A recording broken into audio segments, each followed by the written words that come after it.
ರಾಜ್ಯದಲ್ಲಿ ಯೋಜನೆಗಳು ಪ್ರಾರಂಭವಾಗಿನಿಂದ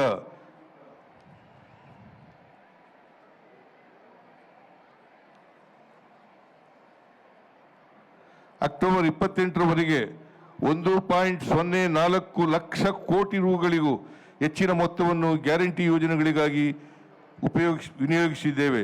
ಶಕ್ತಿ ಯೋಜನೆಯಡಿ 588.55 ಕೋಟಿ ಟ್ರಿಪ್ಗಳಲ್ಲಿ ಮಹಿಳೆಯರು 588.55 ಕೋಟಿ ಟ್ರಿಪ್ಪುಗಳಲ್ಲಿ ಮಹಿಳೆಯರು ಉಚಿತವಾಗಿ ಪ್ರಯಾಣಿಸಿದ್ದಾರೆ. ಇದಕ್ಕಾಗಿ 15,052 ಕೋಟಿ ರೂಗಳನ್ನು ವೆಚ್ಚ ಮಾಡಲಾಗಿದೆ. ಗೃಹ ಜ್ಯೋತಿ ಯೋಜನೆಯಡಿ 1.63 ಕೋಟಿ ಗ್ರಾಹಕರು ಉಚಿತ ವಿದ್ಯುತ್ ಸೌಲಭ್ಯ ಪಡೆಯುತ್ತಿದ್ದು, ಇದಕ್ಕಾಗಿ 23,515 ಕೋಟಿ ರು ವಿನಿಯೋಗಿಸಲಾಗಿದೆ. ಗೃಹಲಕ್ಷ್ಮಿ ಯೋಜನೆಯಡಿ 1.24 ಕೋಟಿ ಕುಟುಂಬಗಳ ಯಜಮಾನಿ ಮಹಿಳೆಯರಿಗೆ ತಲಾ 2,000 ರೂಪಾಯಿಗಳಂತೆ ಒಟ್ಟು 52,386 ಕೋಟಿ ರೂಗಳನ್ನು ವಿತರಿಸಲಾಗಿದೆ. ಅನ್ನಭಾಗ್ಯ ಯೋಜನೆಯಡಿ ಒಟ್ಟು 16,240 ಕೋಟಿ ರೂಗಳಿಗೂ ಹೆಚ್ಚಿನ ಮೊತ್ತವನ್ನು ವಿನಿಯೋಗಿಸಲಾಗಿದೆ. ಯುವ ನಿಧಿ ಯೋಜನೆಯಡಿ 2.77 ಲಕ್ಷ ನಿರುದ್ಯೋಗಿ ಯುವಕ ಯುವತಿಯರಿಗೆ ಒಟ್ಟು 750 ಕೋಟಿ ರೂಗಳನ್ನು ನೀಡಲಾಗಿದೆ. ಬಹಳ ವರ್ಷಗಳ ನಂತರ ಫಾರಿನ್ ಡೈರೆಕ್ಟ್ ಇನ್ವೆಸ್ಟ್ಮೆಂಟ್ ನಲ್ಲಿ 24-25ರಲ್ಲಿ ಕರ್ನಾಟಕವು ಮಹಾರಾಷ್ಟ್ರವನ್ನು ಹಿಂದೆ ಹಾಕಿ ಮೊದಲ ಸ್ಥಾನಕ್ಕೆ ಏರಿದೆ ಎಂದು ಕೇಂದ್ರ ಸರ್ಕಾರವು ಬಿಡುಗಡೆಗೊಳಿಸಿರುವ ಅಂಕಿಅಂಶಗಳು ಹೇಳುತ್ತಿವೆ. 50,107 ಕೋಟಿ ರೂಗಳಿಗೆ ಹೆಚ್ಚಿನ ವಿದೇಶಿ ನೇರ ಹೂಡಿಕೆಯ ರಾಜ್ಯದಲ್ಲಿ ಆಗಿದೆ. ಇಡೀ ದೇಶದ ಹೂಡಿಕೆಯಲ್ಲಿ ಕರ್ನಾಟಕ ಮತ್ತು ಮಹಾರಾಷ್ಟ್ರದ ಪಾಲು 51ರಷ್ಟಿದೆ. ಅದರಲ್ಲಿ ಕರ್ನಾಟಕ ಮೊದಲನೇ ಸ್ಥಾನದಲ್ಲಿದೆ. ಹಿಂದಿನ ಸರ್ಕಾರ ವಿದ್ಯುತ್ ಉತ್ಪಾದನೆಯನ್ನು ಸಂಪೂರ್ಣವಾಗಿ ನಿರ್ಲಕ್ಷಿಸಿತ್ತು. ಆದರೆ ನಾವು ಉತ್ಪಾದನೆಗೆ ಹೆಚ್ಚಿನ ಆದ್ಯತೆ ನೀಡುತ್ತಿದ್ದೇವೆ. ನಮ್ಮಲ್ಲಿ ಈಗ ರಿನ್ಯೂವಬಲ್ ಎನರ್ಜಿಯೇ ಸುಮಾರು 24,000 ಮೆಗಾವ್ಯಾಟ್ಗಳಷ್ಟಾಗಿದೆ. ನಮ್ಮ ರಾಜ್ಯದ ತಲಾ ಆದಾಯದಲ್ಲಿ ಕಳೆದ 10 ವರ್ಷಗಳಲ್ಲಿ 101ರಷ್ಟು ಪ್ರಗತಿಯನ್ನು ಸಾಧಿಸಿದ್ದೇವೆ. ಈ ಮೂಲಕ ಅತಿ ಹೆಚ್ಚು ತಲಾದಾಯ ಹೊಂದಿರುವ ರಾಜ್ಯವಾಗಿ ಹೊರಹೊಮ್ಮಿದೆ. ಅದರಲ್ಲಿ ಕೊಳ್ಳುವ ಸಾಮರ್ಥ್ಯವನ್ನು ಹೆಚ್ಚಿಸಿ ಅವರಿಗೆ ಆರ್ಥಿಕ ಸಾಮಾಜಿಕ ಶಕ್ತಿಯನ್ನು ತುಂಬುವ ಮೂಲಕ ಅಭಿವೃದ್ಧಿ ಸಾಧ್ಯ ಎಂಬುದನ್ನು ನಾವು ಸಾಧಿಸಿ ತೋರಿಸಿದ್ದೇವೆ.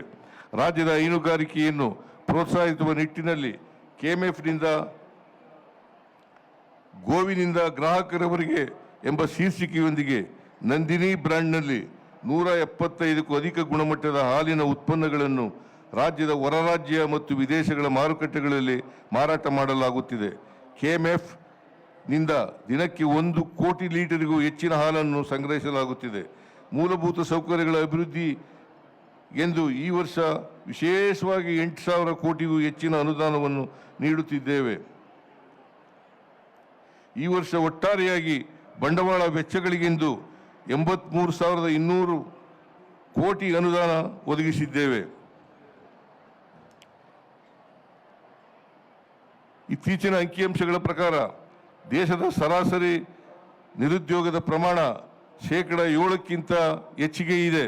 ಕರ್ನಾಟಕದಲ್ಲಿ 2.5% ಎಂದು CMEE ಸಂಸ್ಥೆಯ ಅಂಕಿಅಂಶಗಳು ತಿಳಿಸುತ್ತಿವೆ. ನಮ್ಮ ಸರ್ಕಾರವು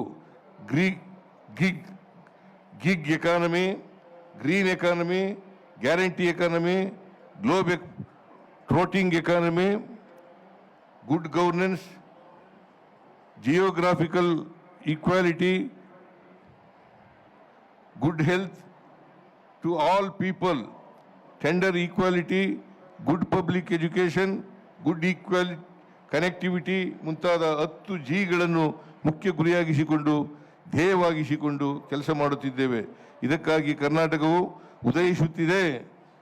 ದಿ ರೈಸಿಂಗ್ ಕರ್ನಾಟಕ ಕುರಿತು ವಿಶ್ವಸಂಸ್ಥೆಯ ಮುಖ್ಯಸ್ಥರಾದ ಪಿಲೆಮಾನ್ ಯಂಗ್ ಅವರೇ ಶ್ಲಾಘಿಸಿದ್ದಾರೆ. ಇದೆಲ್ಲವೂ ನಮಗೆ ಹೆಮ್ಮೆಯನ್ನು ತಂದಿದೆ, ಜವಾಬ್ದಾರಿಯನ್ನು ಹೆಚ್ಚಿಸಿದೆ. ಕರ್ನಾಟಕದ ಬಗ್ಗೆ ಮಾತನಾಡುವಾಗ ನಮಗೆ ಬೆಂಗಳೂರು ITBT ನೆನಪಾಗುತ್ತದೆ. ದೇಶದಲ್ಲಿ ತಂತ್ರಜ್ಞಾನಾಧಾರಿತ ಫಾರಿನ್ ಡೈರೆಕ್ಟ್ ಇನ್ವೆಸ್ಟ್ಮೆಂಟ್ ಸೆಳೆಯುವುದರಲ್ಲಿ ನಾವು ಮೊದಲ ಸ್ಥಾನದಲ್ಲಿದೆ. ರಾಜ್ಯದಲ್ಲಿ ದೇಶದ 60% ಬಯೋಟೆಕ್ನಾಲಜಿ ಕಂಪನಿಗಳಿದ್ದು, ದೇಶದ ಬಯೋಟೆಕ್ನಾಲಜಿ ಕ್ಷೇತ್ರದ ರಫ್ತಿಗೆ ರಾಜ್ಯವು 50% ಕೊಡುಗೆ ನೀಡುತ್ತಿದೆ. ನೀತಿ ಆಯೋಗ 2025 ಪ್ರಕಾರ IT, ಹಣಕಾಸು, ಆತಿಥ್ಯ ಮತ್ತು ರಿಯಲ್ ಎಸ್ಟೇಟ್ ಮುಂತಾದ ಸೇವಾ ಕ್ಷೇತ್ರಗಳಲ್ಲಿ ರಾಜ್ಯವು ದೇಶದಲ್ಲೇ ಮೊದಲ ಸ್ಥಾನದಲ್ಲಿದೆ. ಸ್ಟಾರ್ಟ್ಅಪ್ ನೋಂದಣಿಯಲ್ಲಿ ರಾಜ್ಯವು ಮೊದಲ ಸ್ಥಾನದಲ್ಲಿದೆ. ಇದಲ್ಲದೆ ಕೃಷಿ ಕ್ಷೇತ್ರದಲ್ಲಿಯೂ ರಾಜ್ಯವು ಅಗ್ರಗಣ್ಯ ಸ್ಥಾನದಲ್ಲಿ ಕಾಫಿ, ರೇಷ್ಮೆ, ತೊಗರಿ, ಅಡಕೆ, ರಾಗಿ ಮತ್ತು ಸೂರ್ಯಕಾಂತಿ ಉತ್ಪಾದನೆಯಲ್ಲಿ ನಮ್ಮ ರಾಜ್ಯ ನಂಬರ್ 1 ಆಗಿದೆ. ಜೊತೆಗೆ ಕಬ್ಬು, ಭತ್ತ, ಈರುಳ್ಳಿ ಇಂತಹ ಮುಂತಾದ ಪ್ರಮುಖ ಬೆಳೆಗಳನ್ನು ಬೆಳೆದು ನಮ್ಮ ರಾಜ್ಯದ ಅನ್ನದಾತರು ದೇಶದ ಆಹಾರ ಭದ್ರತೆಗೆ ದೊಡ್ಡ ಕೊಡುಗೆ ನೀಡುತ್ತಿದ್ದಾರೆ. ಕಡೆಯದಾಗಿ ನಮ್ಮ ಹೊಸ ತಲೆಮಾರಿನ ಮೇಲೆ ಈ ನಾಡನ್ನು ಮುನ್ನಡೆಸುವ ಮತ್ತು ಸಮೃದ್ಧಗೊಳಿಸುವ ಮಹತ್ತರವಾದ ಜವಾಬ್ದಾರಿ ಇದೆ. ನಮ್ಮ ಹಿರಿಯರು ಬಹಳ ತ್ಯಾಗ ಮಾಡಿ ಈ ನಾಡನ್ನು ಕಟ್ಟಿದ್ದಾರೆ. ನಮ್ಮ ಗುರಿ ಅತ್ಯಂತ ಉದಾತ್ತವಾದ, ವೈಜ್ಞಾನಿಕವಾದ, ವೈಚಾರಿಕ ಮನೋಭಾವದ ಮಾನವೀಯತೆಯ ನಾಡನ್ನು ಕಟ್ಟುವುದು. ಯುರೋಪಿನ ಸ್ಕ್ಯಾಂಡಿನೇವಿಯನ್ ದೇಶದ ಈ ವಿಚಾರದಲ್ಲಿ ಬಹಳಷ್ಟು ಸಾಧಿಸಿವೆ. ಈ ರೀತಿಯ ಮಾದರಿಗಳ ಕಡೆಗೆ ನಾವು ಮುನ್ನಡೆಯಬೇಕು. ನಮ್ಮದೇ ಆದ ಮಾದರಿಗಳನ್ನು ನಿರ್ಮಿಸಬೇಕು. ಈ ಉದ್ದೇಶದಿಂದಲೇ ನಾವು ಯೂನಿವರ್ಸಲ್ ಬೇಸಿಕ್ ಇನ್ಕಮ್ ಎಂಬ ಪರಿಕಲ್ಪನೆಯಡಿ ಜನರ ಖಾತೆಗಳಿಗೆ ನೇರವಾಗಿ ಹಣ ವರ್ಗಾಯಿಸುತ್ತಿದ್ದೇವೆ. ಆರೋಗ್ಯ ವ್ಯವಸ್ಥೆಯಲ್ಲಿ ಸಾಕಷ್ಟು ಸುಧಾರಣೆ ತಂದಿದ್ದೇವೆ. ಸರ್ಕಾರಿ ಆಸ್ಪತ್ರೆಗಳ ಗುಣಮಟ್ಟವನ್ನು ಕ್ರಾಂತಿಕಾರಿಕ ರೀತಿಯಲ್ಲಿ ಬದಲಾಯಿಸುತ್ತಿದ್ದೇವೆ. ರಸ್ತೆಗಳ ನಿರ್ಮಾಣಕ್ಕೆ, ವಿದ್ಯುತ್ ಉತ್ಪಾದನೆಗೆ, ಸಾರ್ವಜನಿಕ ಸಾರಿಗೆಯ ಸುಧಾರಣೆಗೆ, ರೈತರ ಮಾರುಕಟ್ಟೆ ವ್ಯವಸ್ಥೆಗೆ, ಕೈಗಾರಿಕೆಗಳ ಸ್ಥಾಪನೆಗೆ, ಶಿಕ್ಷಣಕ್ಕೆ ನಮ್ಮ ಸರ್ಕಾರ ಅತಿ ಹೆಚ್ಚಿನ ಆದ್ಯತೆಯನ್ನು ನೀಡುತ್ತಿದೆ. ಕೇಂದ್ರ ಸರ್ಕಾರ ಮಲತಾಯಿ ಧೋರಣೆಯನ್ನು ಒಕ್ಕೊರಲಿನಿಂದ ಖಂಡಿಸಬೇಕಾಗಿದೆ. ಕಳೆದ 5 ವರ್ಷಗಳಲ್ಲಿ 15ನೇ ಹಣಕಾಸು ಆಯೋಗದ ಮೂಲಕ ಕೇಂದ್ರವು ಮಾಡಿದ ದ್ರೋಹದಿಂದ ಸುಮಾರು 70,000 ಕೋಟಿಗಳಷ್ಟು ನಷ್ಟವಾಗಿದೆ. 15 ಹಣಕಾಸು ಆಯೋಗವು ಶಿಫಾರಸು ಮಾಡಿದ್ದ ಅನುದಾನ ಕೆಲವು ಬಜೆಟ್ನಲ್ಲಿ ಘೋಷಿಸಿ ಕೊಡದೆ ಹೋದ ಅನುದಾನ ಯೋಜನೆಗಳಲ್ಲಾದ ಅನ್ಯಾಯ ಸೇರಿ ಸುಮಾರು 1 ಲಕ್ಷ ಕೋಟಿ ರೂಗಳಿಗೂ ಅನ್ಯಾಯವಾಗಿದೆ. ಇದರ ವಿರುದ್ಧ ಸರ್ಕಾರ ಹೋರಾಟ ನಡೆಸುತ್ತಿದೆ.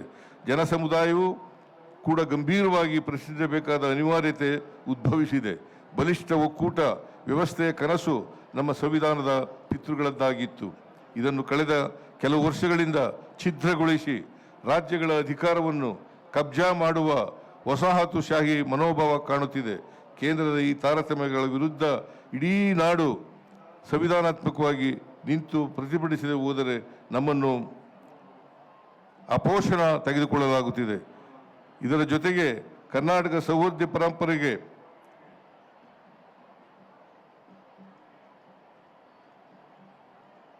ಕೋಮುವಾದಿ ಶಕ್ತಿಗಳು ರಾಜಕೀಯ ಹಿತಾಸಕ್ತಿಗಾಗಿ ನಿರಂತರವಾಗಿ ವಿಷ ಹಾಕುತ್ತಿದ್ದಾರೆ. ಭಾರತವನ್ನು ಹಿಟ್ಲರ್ನ ಜರ್ಮನಿ, ಮುಸೋಲಿನಿ ಇಟಲಿ, ಫ್ರಾಂಕೋನ ಸ್ಪೇನ್ ಮಾಡಲು ಹೊರಟಿದ್ದಾರೆ. ಇಂಥ ದುಷ್ಟತನಗಳ ವಿರುದ್ಧ ಹೊಸ ತಲೆಮಾರು ಧ್ವನಿ ಎತ್ತಬೇಕು. ಎಲ್ಲ ಧರ್ಮಗಳಲ್ಲೂ ಮೂಲಭೂತವಾದಿಗಳಿದ್ದಾರೆ, ಕೋಮುವಾದಿಗಳಿದ್ದಾರೆ. ಈ ದ್ವೇಷವಾದಕ್ಕೆ ಯುವಜನರು ಬಲಿಯಾಗಬಾರದು. ವೈಚಾರಿಕ ಮನೋಭಾವವನ್ನು ಬೆಳೆಸಿಕೊಳ್ಳಬೇಕೆಂಬುದು ನನ್ನ ಮನವಿ. ಹಾಗಾದಾಗ ಮಾತ್ರ ಆರೋಗ್ಯಪೂರ್ಣವಾದ ಕರ್ನಾಟಕ ನಿರ್ಮಾಣವಾಗುತ್ತಿದೆ. ಆರ್ಟಿಫಿಷಿಯಲ್ ಇಂಟೆಲಿಜೆನ್ಸು ಜಗತ್ತನ್ನು ಆಕ್ರಮಿಸುತ್ತಿದೆ. ಇದರಿಂದ ಉದ್ಯೋಗ ನಷ್ಟವಾಗಬಹುದೆಂಬ ಆತಂಕವೂ ಇದೆ. ಮಾಹಿತಿ ತಂತ್ರಜ್ಞಾನವು ಆರ್ಟಿಫಿಷಿಯಲ್ ಇಂಟೆಲಿಜೆನ್ಸ್ ಯುಗದಲ್ಲಿ ಮುನ್ನಡೆಯುತ್ತಿದೆ. ತಮ್ಮ ಭಾಷೆಯನ್ನು ಈ ಹೊಸ ಸವಾಲಿಗೆ ಬೇಕಾದ ಹಾಗೆ ಸಿದ್ಧಪಡಿಸಬೇಕಾಗಿದೆ. ನಾಡಿನ ಯುವ ವಿದ್ವಾಂಸರುಗಳು, ತಾಂತ್ರಿಕ ತಜ್ಞರುಗಳು ಕೂತು ಕನ್ನಡವನ್ನು ಹೊಸ ತಂತ್ರಜ್ಞಾನದ ಭಾಷೆಯನ್ನಾಗಿಸುವುದರ ಕಡೆಗೆ ಕನ್ನಡದ ನೈಜ ಸಂಸ್ಕೃತಿಯು ಈ ಹೊಸ ಭಾಷೆಯಲ್ಲಿ ವ್ಯಕ್ತವಾಗುವ ಹಾಗೆ ಕಾರ್ಯಯೋಜನೆಗಳನ್ನು ಸಿದ್ಧಪಡಿಸಬೇಕಾಗಿದೆ. ಕನ್ನಡ ಭಾಷೆ ಪರಂಪರೆಗಳನ್ನು ಜಾಗತಿಕ ಮಟ್ಟಕ್ಕೆ ಎತ್ತರಿಸಬೇಕಾದ ಅನಿವಾರ್ಯತೆ ಇರುವುದರಿಂದ ಇದಕ್ಕಾಗಿ ಹೊಸ ನೀತಿಯನ್ನು ತರಲು ಪ್ರಯತ್ನಿಸುತ್ತೇವೆ. ಹೊಸತೊಂದು ನಾಡನ್ನು ಕಟ್ಟುವೆವು. ತಾಯೇ ಬೆಂತಟ್ಟಿ ಮುಂದೆ ಕಳಿಸು. ಮುಂದಿಟ್ಟ ಹೆಜ್ಜೆ ಹಿಂದೆಗೆಯದಂತೆ ನಡೆಯುವುದು ನಮಗೆ ಕಲಿಸು. KS ನರಸಿಂಹಸ್ವಾಮಿಯವರು ಹೇಳಿರ್ತಕ್ಕಂಥ ಮಾತು. ಮಾನವ ಧರ್ಮದ ದಸರೆಯ ಮಾಡಿ ಕನ್ನಡ ನಾಡಿನ ಹಾಡನ್ನು ಹಾಡಿ ದಿನಕರ ದೇಸಾಯಿಯವರು ಹೇಳಿದರು. ಇಬ್ಬರು ಕವಿಗಳ ಮಾತುಗಳು ನಮ್ಮ ದಾರಿ ದೀಪವಾಗಲಿ ಎಂದು ಹಾರೈಸಿ ನನ್ನ ಮಾತುಗಳನ್ನು ಮುಗಿಸುತ್ತೇನೆ. ಜೈ ಹಿಂದ್, ಜೈ ಕರ್ನಾಟಕ, ಜೈ ಸಂವಿಧಾನ್. ನಿರ್ಭೀತ, ನಿಷ್ಪಕ್ಷಪಾತ, ವಿಶ್ವಾಸಾರ್ಹ ಸುದ್ದಿಗಳಿಗೆ ಮತ್ತೊಂದು ಹೆಸರಾಗಿರೋ ನ್ಯೂಸ್18 ಕನ್ನಡ ಈಗ ಆಪ್ನಲ್ಲೂ ಲಭ್ಯ ಇದೆ. ದಯವಿಟ್ಟು ಇಲ್ಲಿರೋ QR ಕೋಡ್ ಅನ್ನು ಸ್ಕ್ಯಾನ್ ಮಾಡಿಕೊಂಡು ಆಪ್ ಡೌನ್ಲೋಡ್ ಮಾಡೋದಕ್ಕೆ ಮರಿಬೇಡಿ. ನಿಮ್ಮ ಬೆಂಬಲ ಹೀಗೆ ಸದಾ ನಮ್ಮೊಂದಿಗಿರಲಿ. ಧನ್ಯವಾದ.